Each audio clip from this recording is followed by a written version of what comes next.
Setiap kejayaan bermula dengan satu percikan. Percikan yang mampu mencetuskan inspirasi dan percikan yang mampu mengubah kehidupan. Bermula sebagai seorang welder di lapangan industri, beliau menempuh perjalanan luar biasa yang membentuk kepakaran, ketekunan dan visi untuk membangunkan generasi tenaga mahir negara.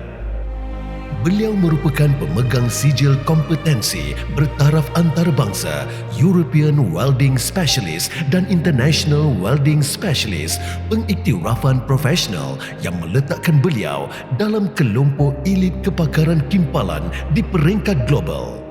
Dengan tekad dan iltizam mengangkat martabat anak bangsa dalam bidang kemahiran dan demi masa depan TVET MARA, beliau memainkan peranan penting dalam memacu kecermelangan dan merupakan perintis Pusat Kecermelangan dan Pengiktirafan serta Pentauliahan Peringkat Antarabangsa iaitu International Welding and Inspection Certification Centre atau IWIC di TVET MARA Jasin.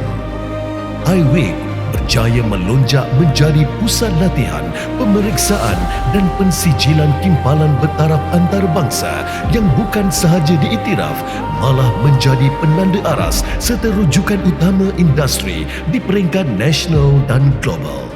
Melalui kerjasama strategik bersama The Welding Institute, Cambridge, United Kingdom, beliau membantu memperkukuh kedudukan IWIC sebagai pusat latihan kimpalan bertaraf antarabangsa di rantau ASEAN. Lebih 3,000 pelatih yang kompeten telah berjaya melakar masa depan yang cemerlang hasil manfaat dan pensijilan yang dibangunkan beliau, sekaligus membuka peluang kerjaya berpendapatan premium dalam industri di peringkat dalam dan luar negara.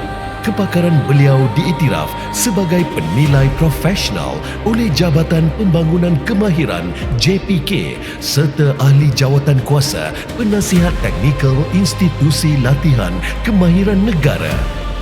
Inilah kebanggaan dan legasi tokoh pendidik MARA 2026.